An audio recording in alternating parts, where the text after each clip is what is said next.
Hi, my name is Annie, and I am the content manager at My Intent, and I'm so glad that you have joined us tonight for our maker training.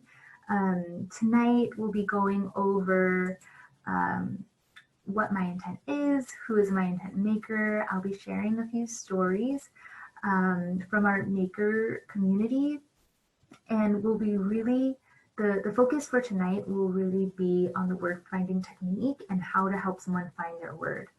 And then I'll go into stamping, and then I'll share a few resources after that.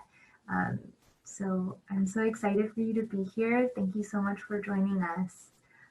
And so at My Intent, our mission is to be a catalyst for meaningful conversation and positive action. And what this really means is we are really looking to be a connection for people, a connection between people to people in a conversation, in a beautiful conversation, and then a connection between that person and their intention in creating positive movement in their life, however that may look like. That's true to their intention. So we like to say that we're not a jewelry company, we are a service project. And this means that we are really emphasizing and really focusing on the conversations that we have and the connections that we create with the people around us and our loved ones. The bracelets and our necklaces and our tokens, those are results of the conversation that we have and not the cause of it. And so it's really exciting to see how we can connect in all of these different ways, and then at the end of it be able to gift a bracelet or a necklace to just have that tangible reminder of that conversation and of that connection. So what is an intention? It is a mental state that represents a commitment to carrying out an action or way of being for the future. And so we like to use like a watch as an example. So just as your watch tells you the time, your intention and your My Intent bracelets is a reminder for you for what you do with that time and how you're working towards your intention anytime you look down at your wrist or feel it on your neck, around your neck. And so what and who are our My Intent makers? It's all of us. It's you and it's me. And first and foremost, we like to say that My Intent makers are meaningful conversationalists, active listeners that are able to hold space for people as we guide them to find their word if they haven't already found it, in a way to create community and build community. And so even in participating in tonight's event, we are building community and being able to connect with each other, and that's really cool. I would love to share some stories from our maker community.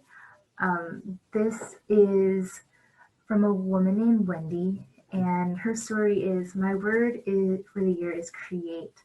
I want to create moments, experiences, positive change within my circle of influence. And so what she did was she started a business with her daughters.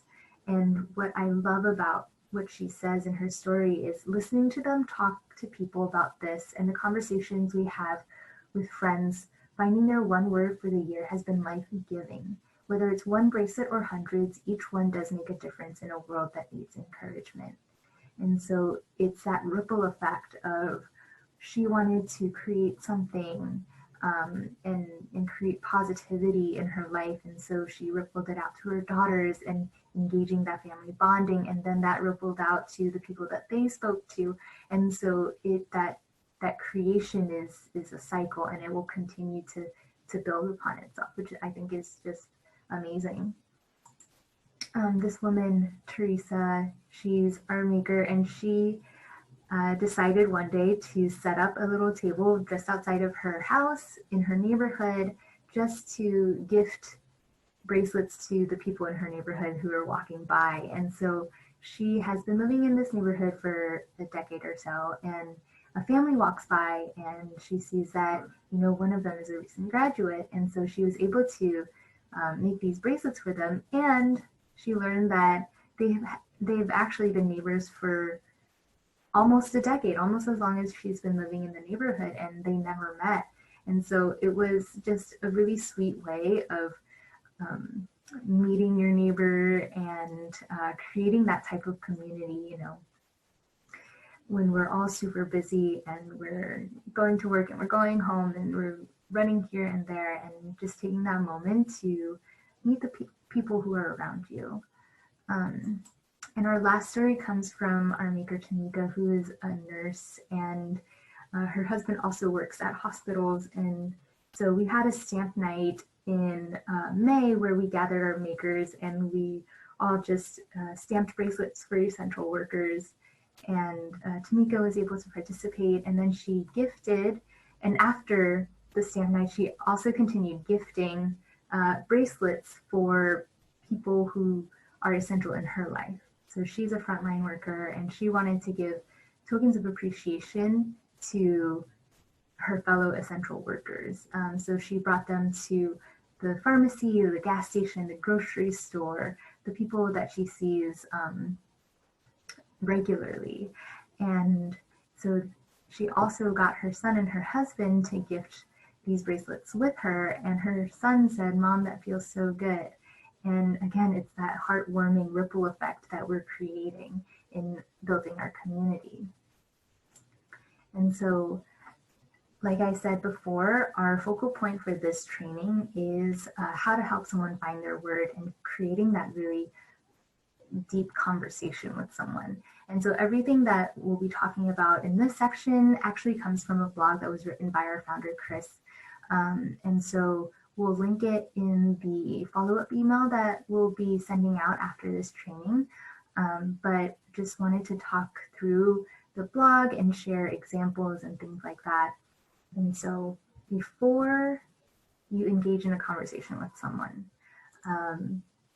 we want to ground ourselves and sort of get into the mindset of what is it like to be open and connected.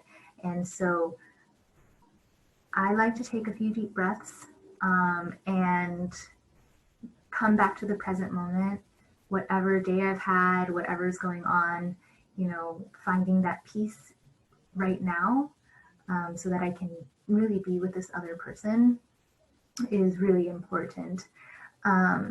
And then I like to make sure that I'm open, that I'm allowing my curiosity to come out, and the parts of myself that, will ask the questions and will just be that active listener. And then I am typically a shy person, and so the last part of be confident is a great reminder, because there's no expectations for this conversation. Like, we of course want people to find their words, but it's truly about the connection that we're creating. And so there's no end, I guess, to the conversation. It's just to be bold and ask, what's your word, and see what unfolds from there. And when we connect and engage with the other person, Chris likes to start with just the simple, what's your word? And then he'll follow up with the brief explanation. So sharing his intention with this other person. He likes to say, "I'd like to make you a bracelet with your word of intention. It's a word that serves you as a daily reminder to be your best self, or what's most meaningful to you." And so you don't have to say that necessarily, but I think in complete transparency, having your intention up with the what's your word, I think it creates that's what creates the space. And then you pause and we let them reflect on what you've just asked, and let them come into the space that you've just created. After the pause, sometimes a word may not bubble up.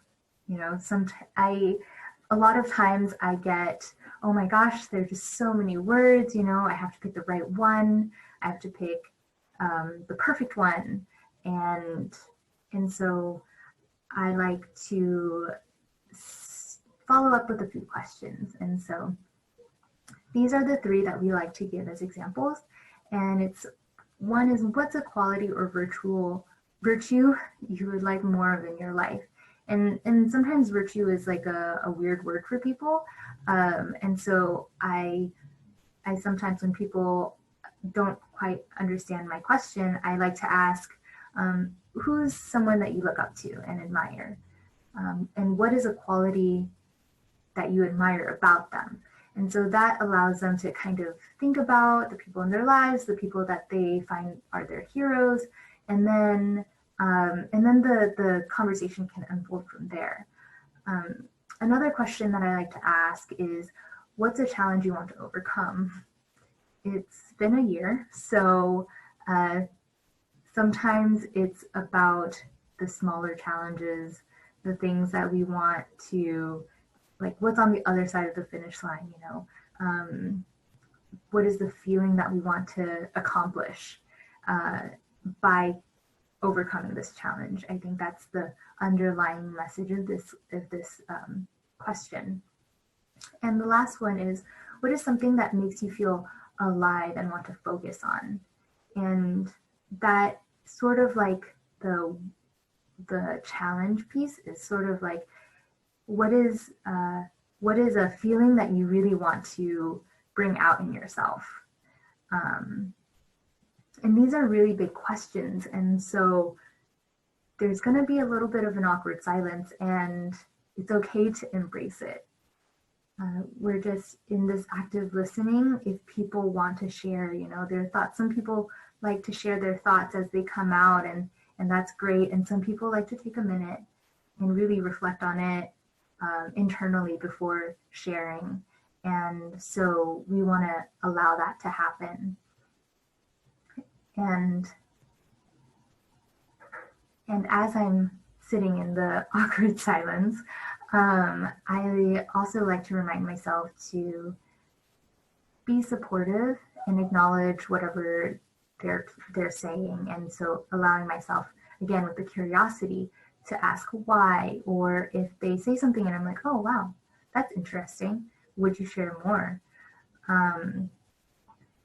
Sometimes the conversation sort of veers a little bit and we talk about other things, and then all of a sudden at the end of it, you know, we become, their word comes out, like almost like, oh, all of these different patterns of what we've been talking about. Oh, wow, like, you're right. This is sort of, I would love to focus on nourishing my body, or, you know, fulfilling this task that I want, this routine, because that's what makes me feel grounded. So things like that. It's not a linear conversation by any means. And so I want to share a few examples of sort of going deeper, you know, after asking that first initial question. Sometimes the first word that comes up is like a great starting point. And sometimes we just want to go a little bit deeper. And so one of the biggest, or one of the most, something that I come across most often is when a parent wants to get their child's name stamped on a bracelet. And that is wonderful and it's beautiful. And I think it's so sweet. And so Chris likes to share this story. I was helping a mom and her first reaction was to get her kids' names. I politely asked her what quality she wanted to have to be a great mom. She thought for a minute and replied, courage. And so what this story shows is that sometimes the children, always, children represent something more for us. And so I like to ask parents, how do your children motivate you to be the best version of yourself? So what quality is your child bringing out that you want to continue to show them? And the other question is, what quality would you like to teach your children? And so it's the idea of leading by example and having our kids be our motivation for however we want to live our lives. Another example is sometimes it's the definition of the measurement of someone's intention can get a little bit more clear for them. And so in this example, Chris had met a coffee shop owner who chose the word success. And so he asked him, what would it take to achieve success? And the coffee shop owner replied, to build a sense of community in his new space. And so success is a great word. And sometimes it's about finding, again, that motivation behind that word. And what does success mean to that person? And what does it feel like to that person? Because we all have different measures of success. And so we just want to make sure that we're staying true to our own definition of it. And in the last example, Chris shares, this is for someone who has already created and lived this intention. And so what is something that is deeper? And so Chris shares, I asked my friend Layla for her word and she replied, give work, which is also the mission of her nonprofit. And so she lives it every day. And so he reframed the question to say, what would help you be able to give even more work? What would take you to the 10x of your impact of giving work? And she replied, focus. And so it's sort of like, what is the next step to on your journey as you have your intention, and then what is another way of achieving that intention? And some tips that we have is very simple. Trust your intuition. There's no right or wrong way to have a conversation with someone. These are just things that we've come across over the years. And sometimes their first word is perfect. And it's almost like a aha moment, and you can feel it.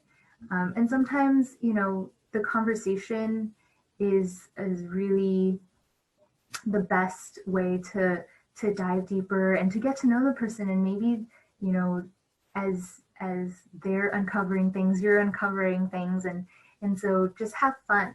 The energy that you bring into the conversation is just as important as what you're saying, because if you're having fun, then they'll be having fun, and it's great. And one last thing, sometimes people still have a little bit of trouble finding their word, and that's okay. If you're having, and you've had this beautiful conversation, and sometimes I like to share in a question phrase. So like, how does this word resonate with you? And that just gives them a little bit of inspiration while still keeping it in a question form. So it's not like you're giving them the word, but just sort of seeing where are we in the conversation right now? And sometimes, depending on the environment, I think, there haven't been very many times when someone hasn't found their word, but sometimes if you don't get enough time, or you're at an event, which, in-person events aren't really happening right now, but sometimes if there's a lot of people around, or, the mood isn't set, I guess, some people may have a little bit of trouble finding their word that way. And maybe sometimes people just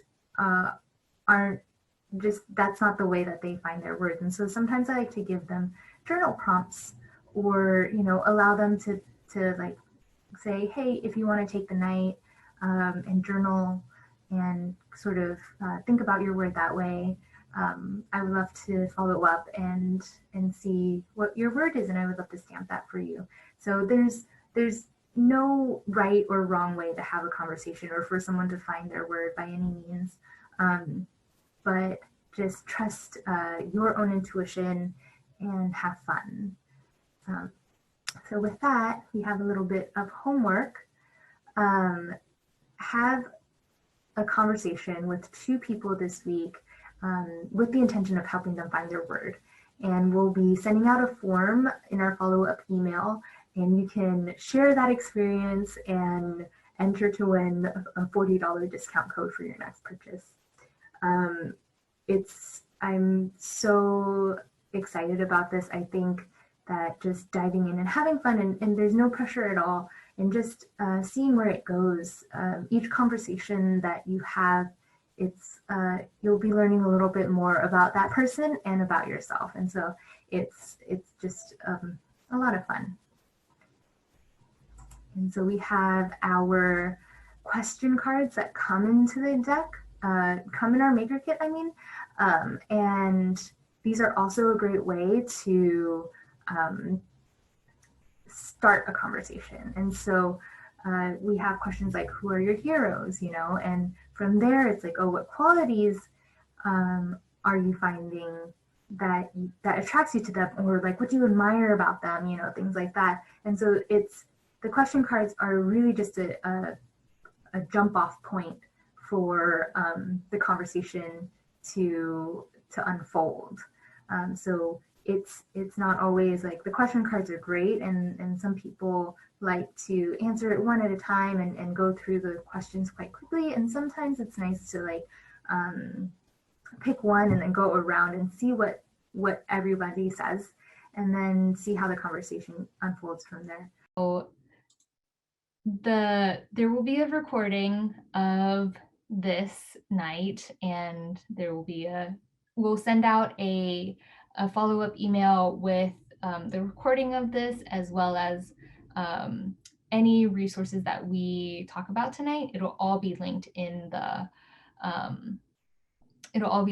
email.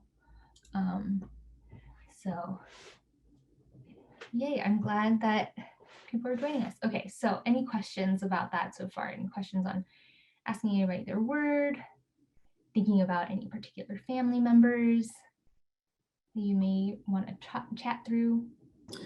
I have a question. Yes. Is it okay to do it in a large group? Like, how would that work? Like in a large group of people, maybe like 10 people together?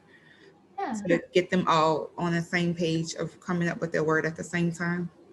Yeah, that's a great question, Nia. So I've seen this done in groups of like 30 or more people, down to like one-on-one. And so if it's sort of in a virtual setting like this, you know, you can have everybody come together, have a collective breath, and then you can share if you're doing anything beforehand, if you're planning beforehand, which is sort of what we did for Thanksgiving was really tell everybody to plan beforehand, send out an email to your family or your friends or whoever you're talking to, and explain to them like what your intention is. Like, you want to find people's words. We have like a video that you can show them as well. But if you're in person, you can also let them know beforehand that you want to do this activity, so that they're sort of prepared and they kind of know what your intention is. And so with a group of 10, if it's like a dinner, then you can always, are you meeting in person or is this virtually? We'll be meeting in person. And my other question was, do you suggest that I have my word already chosen? Because I was planning to do it along with the group. Yeah, absolutely. I think that that's your choice. If you want to, Okay. if you like between now and then, if you find a word, then I think that's completely organic as well. I think that if you're doing it in person, we have a few things that we've done in the past that I've heard from other makers as well. So if you have your bracelets, you can set up your bracelet near the door. You can have like a little sign that says, "Oh, pick your bracelet," and then say like, what's your word? And then on the sign you can explain, or you can have everybody just pick a bracelet, and then pick up a card, a question card, and then like go to each person and ask the question and then have them answer it, just so that people are getting into the groove of like asking a question, answering the question, like finding these stories, exchanging these stories, you know. And then whenever everybody's there, you can take a moment to share, you know, your journey with this, your intention with this, you know, and if this can be a word of intention for the next year, or the something that they feel like will help them, beyond the next year, into like just something that they feel like they can see, look at their wrist, and they can be reminded of, wow, okay, so I get to breathe. Like every time I see breathe on my wrist, I'm going to take a moment, you know. So asking those questions whenever you address everyone, and really explaining, your intention with this activity. I think that really opens people up to, being really receptive of it. Thank you. Yeah, of course. I have a quick question. Yes. How many letters without any spaces go full circle? Because I have people with really long words, and sometimes I'm like, won't fit. Yeah, absolutely. Okay, Tara. So we say it is 14 characters, including spaces. So it can be a short phrase or it can be a long word, 14 characters. But if you have 14 characters on here, some of the letters will get cut off with the bracelet. It's a little different with the necklace because it's much thinner. The chain is much thinner. And so you can probably see all 14 letters a little bit more clearly. Yeah. Any other questions? Not yet? Okay, great. I'm gonna share my screen again.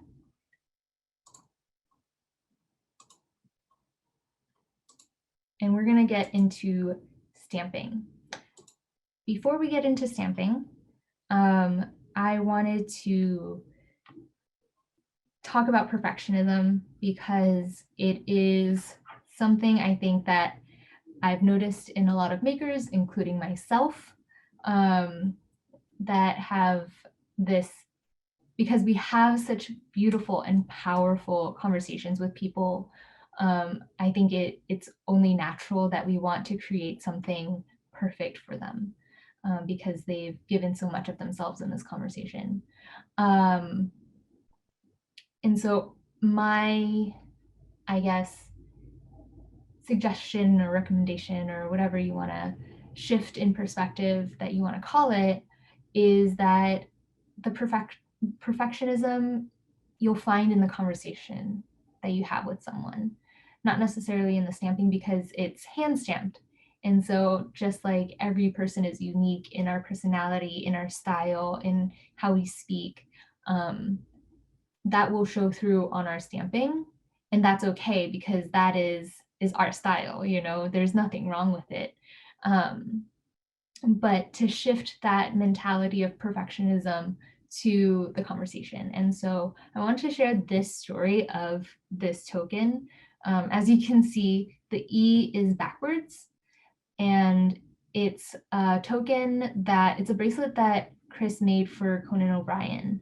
And he was in a restaurant and he saw Conan O'Brien. He went up to him and asked him what's his word, and he shared it. It was his deathbed. And so then he went and stamped it, and he was like, oh shoot, the E is backwards. And he was debating on whether or not to give it to him because it wasn't perfect.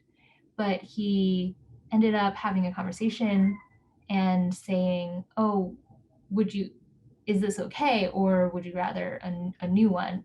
And Conan O'Brien was like, this is perfect. This is exactly what I wanted, because his word death, or his phrase deathbed, was when he's on his deathbed, he wants to reflect on what he did in his life and all those important moments. Like, will this be important when I'm on my deathbed. And so having this E backwards just shares that, you know, life isn't about being perfect. It's about enjoying it.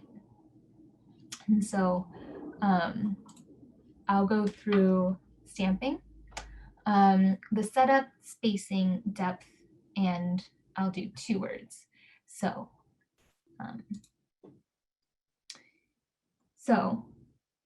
the setup.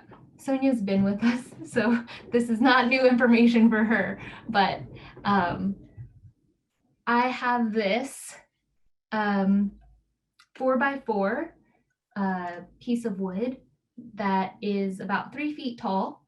And this is something so helpful. It's a stamping post that you can make yourself. We have a how-to instructional if you wanted to make this. What this will help with is your depth and the noise. And if you aren't available to like make your own thing, I also have a 15-pound anvil that I had ordered that just goes on top of a table. Because if you've tried stamping on just a regular table, it's very, very, very loud.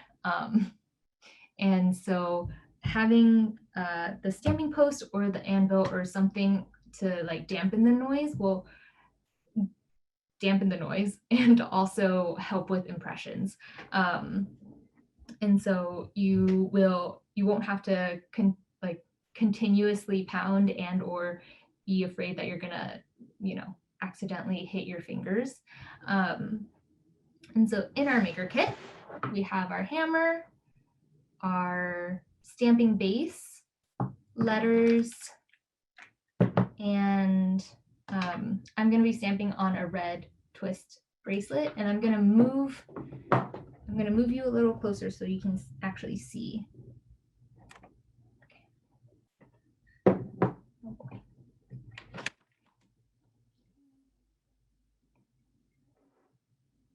Okay. So this is the stamping base.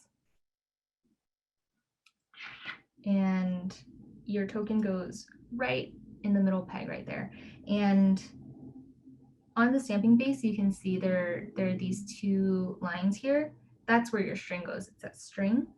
And that's why it's like one level is lower than the other. It's to account for the string being there. And so, okay, when you stamp, letters here. This is the letter stamp. This is the face of it. The letters will always be facing you. And that's how it will be right side up. Always, always, always be facing you. And so you'll put the letter stamp up against this middle peg, flush up against it. We've made this tall enough to get to the flat part of the letter stamp. And so you'll push up against it. I like to hold like this, my thumb on one side and then 3 fingers. So then what I do is I push with my thumb up against that middle peg, and I use these 3 fingers to anchor down the letter stamp so that you don't get that double letter, that bouncing situation. And then we stamp. And so whenever you do this, you can sort of feel whenever like the entire bottom of the letter is perpendicular. Like you'll be able to feel if you're a little bit wobbly on it. And so just take a breath and feel your way, and then you'll be able to feel that as you continue stamping. I am not a one stamper. I know some people have the strength to do it once, hit once, and then like they get a really deep impression. I am not one of those people. And so you'll see J, and you'll stamp right in the middle. You'll always stamp in the middle. And then what you'll do is you'll rotate your letter to that red line right there. and then you'll stamp in the middle again. So you're rotating the token and always stamping in the center.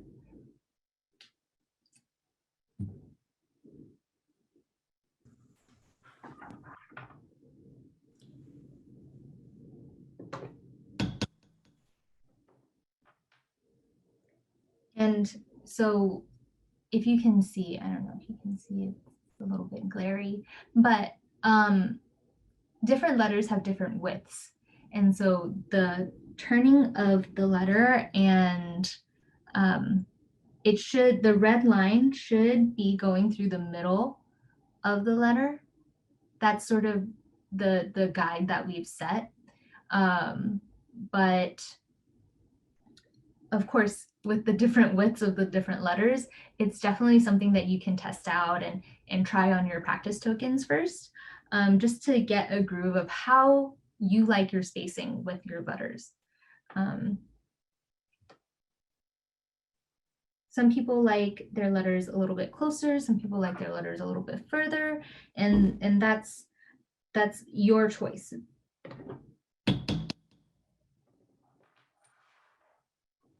So I have joy, probably can't read it, but so since we're showing two letters, I want to show you this template that I made. So I just stamped the word joy, and to do two letters, I always like to stamp the bottom word first and then the top word, but this I like to draw out just to get an idea of how the spacing will look with these. And so what I'll do is just draw a line through the middle of the token, and you'll see that because find is an even lettered word and joy is an uneven lettered word, the middle line will go through the O, but then it won't be hitting through any letters of find. And so then you'll just see, okay, so I have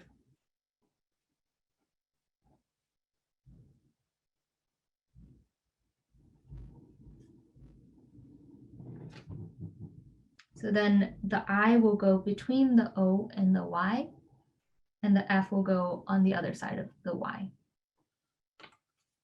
And so then this is just for your mental picture visualization of how to stamp this bracelet. And so whenever you stamp the top word, so if we had the base facing you in this way, where the stamp is on the bottom at the 6 o'clock position, you're just going to rotate it 180 degrees where the stamp will be facing the 12 o'clock position. And then you're going to put your token on just the same with the string on the bottom edge this time. And so there's this middle line, this middle dotted line on the top. That's for the second, like the top stamping. So you're going to have the O running through the middle so that you can sort of see, oh yeah, that's in the very middle of find. And then you're going to rotate the token approximately where it'll go. And so you'll rotate it to the left when you start. And then with this one, because the letter stamp will still be facing you because you've changed the base, you don't have to change the letter stamp. So the letter stamp will be facing you. You're going to use your 3 fingers to push up against that center peg, and then your thumb to anchor it down.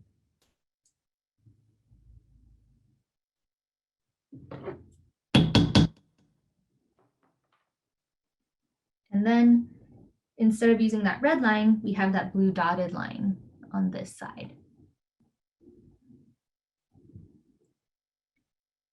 and line it up how you'd like.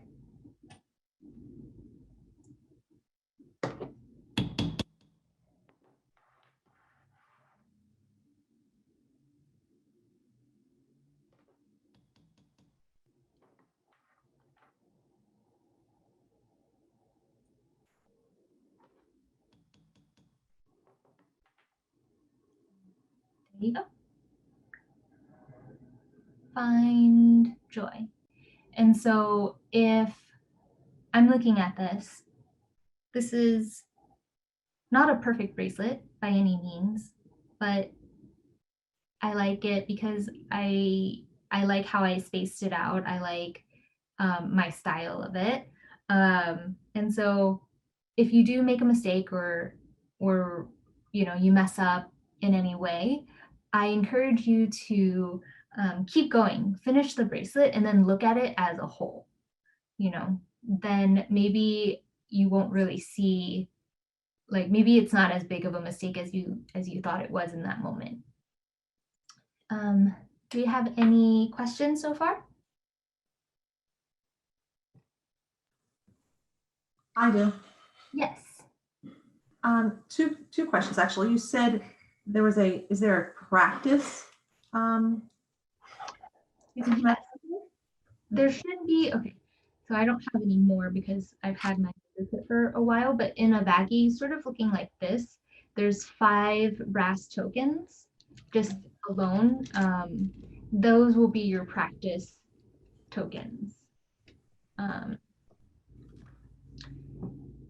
Okay, and then when you are stamping them, the red line, so I'm a little confused as to the stamp. That's where I put my stamp on that X? Yes. So you'll put your token on, and then wherever this little X is, that's where you'll stamp. Okay, and the letter always faces me. Yes. And I rotate to the left. Yes. Okay, and what is that red line for? And the That- dotted line? It's so that whenever you rotate your token, that red line should theoretically pass through that letter that you've rotated. Okay, gotcha. And what's the dotted line? To the right of the word stamp. So that's for that top word. Whenever we had just done the second word for the top word of the bracelet, whenever you rotate your stamping base 180 degrees, that's how you would rotate to stamp. And so then it acts as the same as the red line, except your stamping base would be rotated. Okay, I'm going to shake my head like I understand what you just said, but I really don't. I'm a little confused also on that turning. Are we actually stamping on the bottom part of the base the second time when we turn it? Okay, so if you can see, there's like this thicker part of the base and the thinner part of the base, right? Can you see that? There's a part that has the X and then the part that has the string. So whenever you rotate your stamping base 180 degrees, you'll be stamping at where the X will be still.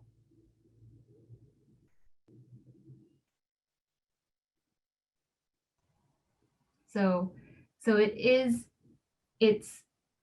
you're always stamping on the, right, Annie? You're always stamping on the raised part of the ridge. Mhm. So what Annie's instructing is totally the way to do it. What I've done, because I've done a lot of bracelets that have 2 words, is I'll keep this on the bottom, but then for my top word, I have to make sure that my letter is facing away from me. So I'm stamping it up, in a sense, upside down. So you could do it either way. What Annie's showing you is much more dependable and easier for first timers. Yeah, it's we do get a lot of stories. Thank you, Sonia, so much for sharing your way of doing. Like I said, it's your own style. It's your own way of understanding the token and how the word visualizes on it. it's definitely whatever you've sort of tinkered with and things like that. This is how I do it, just because, you know, I have stamped quite a few upside down letters. And so for me, I'm like, okay, I obviously cannot rely on myself in like flipping a letter upside down or right side up when the stamping base is facing the same way. So thank you so much, Sonia, for that. And then also it sounds like Marie also does the same thing. So it's definitely use your practice tokens to see which way gels with how you visualize the best.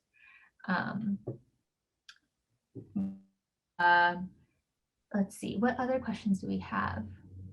I think somebody else asked a question about if they could get additional tester tokens, and I would just say they're the regular brass tokens, so you could always purchase, you know, they have different packages that you can get of the brass tokens. The brass and the nickel tokens, I think, are pretty much the same price, so you can get them in packs of 10, 25, 50 that are just the tokens. Yeah, and this is an ongoing conversation that we have within the team as well, to sort of see if we need more practice tokens in our maker kits, you know. So having the feedback is definitely really great. And you can definitely get it in a, like, you can use your practice tokens not just for one word, but just keep going around and keep just finding the space in it. I have a question. Yes. So in the kit that I got, there's two kinds of bracelets. One's the plain rope, and then the other one was kind of braided.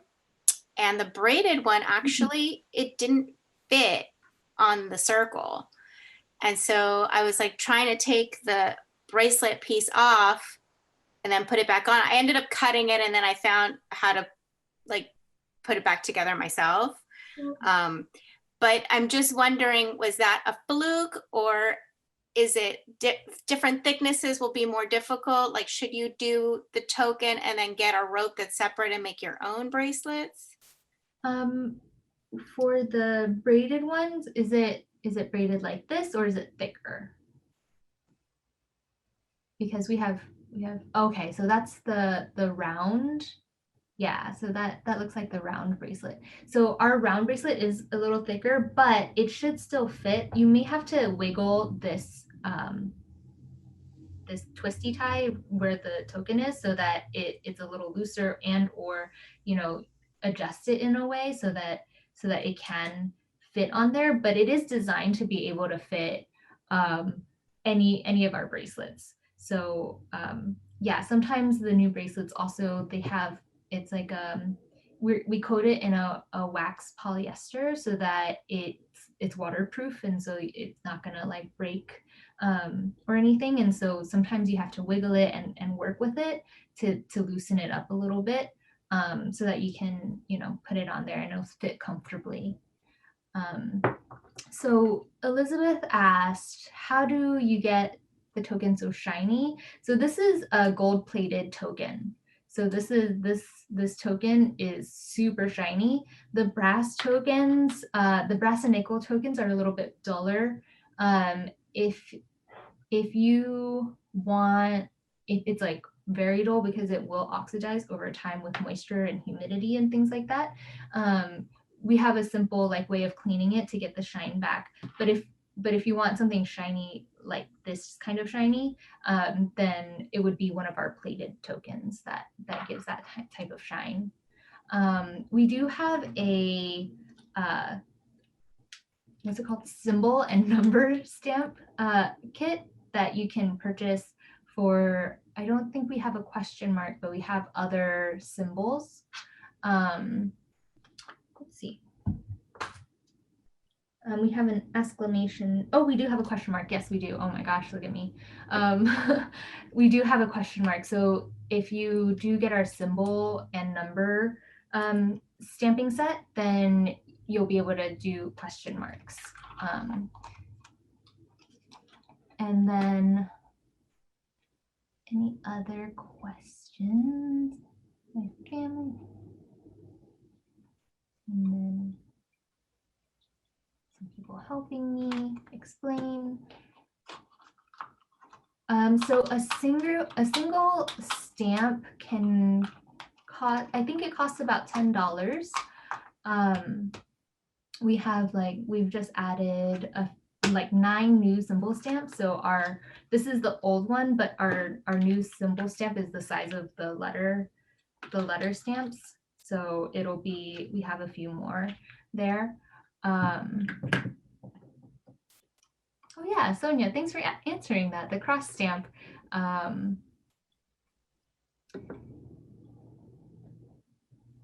The cross stamp is not included in the new kits. If you get it in the mega kit, which is one of each of our products, all of this plus the symbol stamps, then you'll get the cross stamp, I believe. If not, then you would need to order it separately. Yes, and we do have, you can purchase anything from individually from our kit. So if you wanted an extra stamping base, you can order it separately. We have like a tool section of our maker shop. And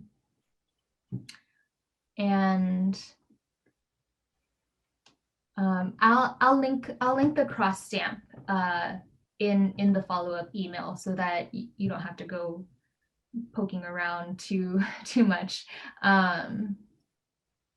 And how many bracelets can you make if you just order the tokens and strings separately?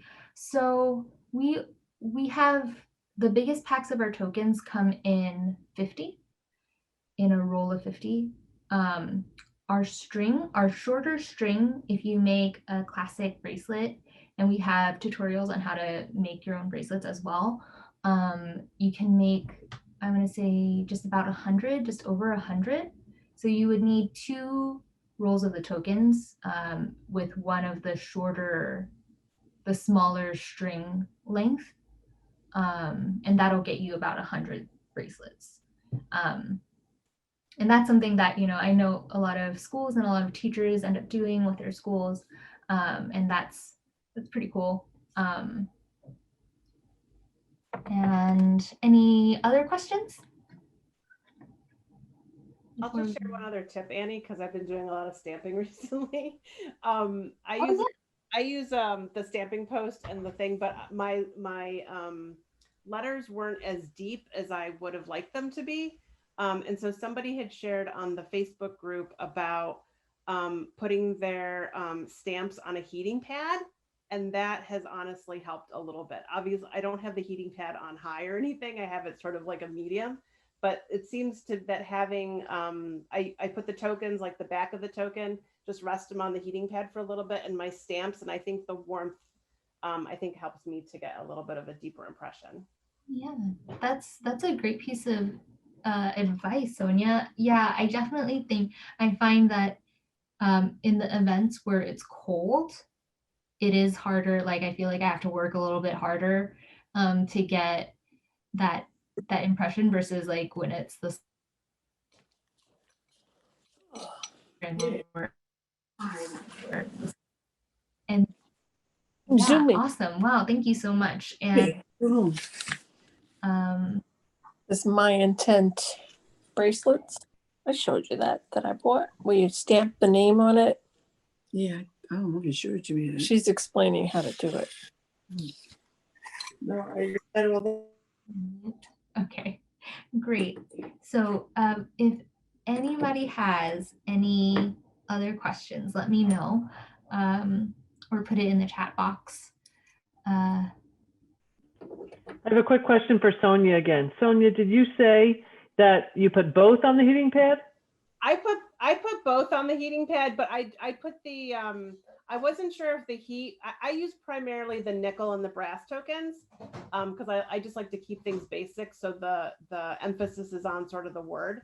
So I just put the back of the I just lay the bracelet face up on so just the back is heated a little bit because I didn't want to discolor the token at all. So I just heat it from the back, and then my stamps too, I put on the I just lay them, kind of on their sides. So And somebody had posted in the chat about tying the bracelet. Go to YouTube. There's some YouTube, and they're actually on the maker page here on the website. There's a really good one that talks about tying the classic bracelets that I do predominantly. And there's a tip on using floss threaders to help make the sliding knot, that is key for me, is using those floss threaders. So definitely take a look at that video, and it takes a little bit of practice, but once you get it, it's a lifesaver. Yeah, so that video is actually from our maker Tammy Nelson. She's awesome. She has a few videos where she explains it very clearly. I will link that as well. We have all of that in a YouTube playlist for everyone. We're definitely big on sharing all of the knowledge. So thank you, Sonia, for sharing that. I have the biggest thing that I have left is showing you how to attach a bracelet to a card. It's past 6 o'clock now. If you're able to stay on, I would love to show you. If not, I totally understand. If you want to keep asking me questions about stamping, that's cool too. But okay, Marie says show us. Okay, cool. Okay, so this is just a regular card. I'm sorry, my coloring is very off with this lighting.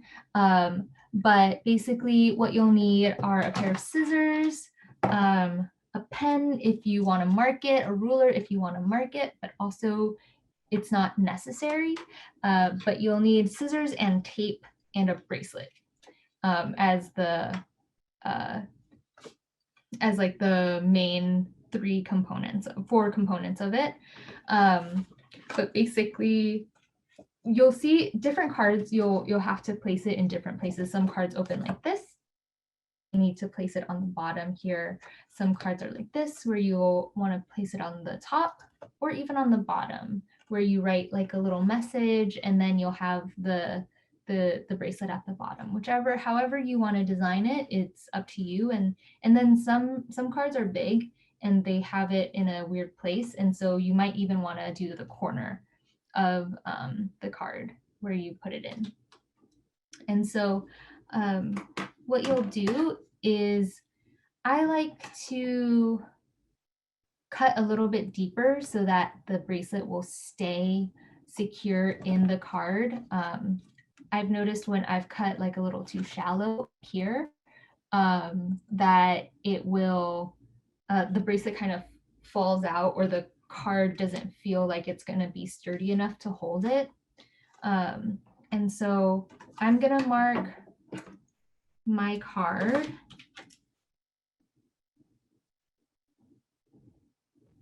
And you want it to be sort of, in between thing. Like, I like to keep it within where the message is.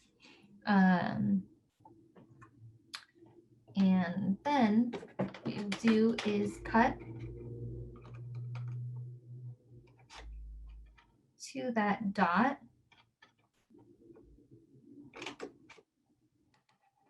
And so then it'll be like this. You can see. There you go.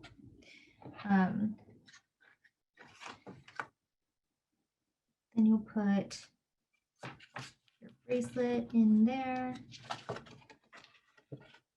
holding the bracelet so that I know where I want it to sit whenever I put the string through, like that. And so then you'll have like all the string in the back. What I like to do is just twist it, pull it so it's tight. Take out a piece of tape, tape it down. Like it's tight, and then this will just be right where you want it to be. You can do it a little bit wider on the bottom if you want sort of more of the bracelet showing.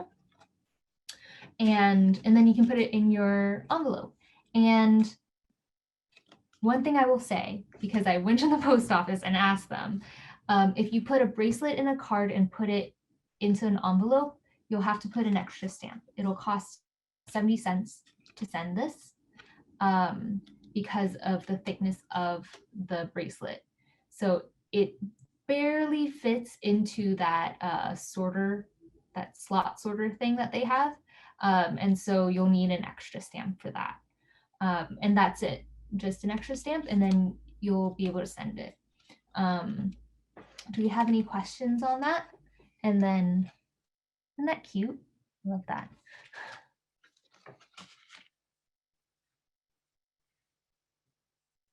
Oh no, everybody's frozen. Okay, great. And the very last thing is that I wanted to show you a couple of resources that Sonia had mentioned, I had mentioned in the beginning,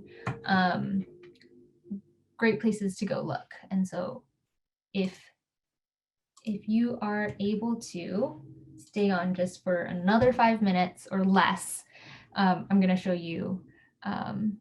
So even on the card, let me get this. Yes, I would say go with the 70 cents because of if you're attaching a maker card into this, it may be a little bit too thick. And so, but if you have a maker card only in an envelope, then it should be 70 cents. But if you're doing a card, a greeting card, as well as the maker card in here, it'll be a little bit thicker than that as well, because of the way that it's the bracelet has to tie around. It'll so I would say probably a little bit, it'll depend on the weight. And so I know that people who do a lot of mailing of the bracelets, they might use a bubble mailer. And so then that will cost anywhere between like $2 and $5, depending on how far you're shipping it, because that depends on the weight. Yeah, as Lisa and Mariah said, yes, exactly.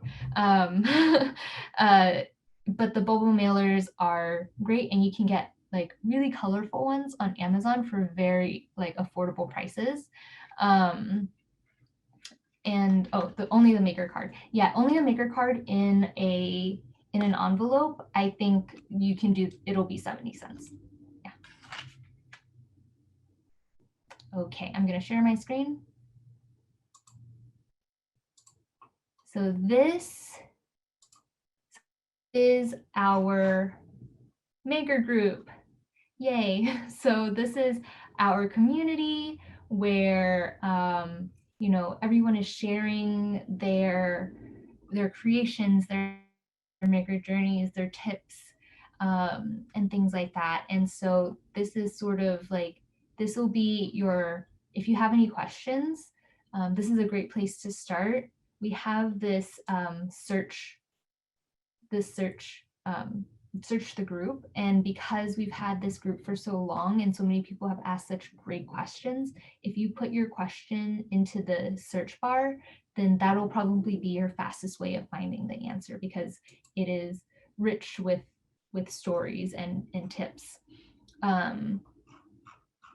It's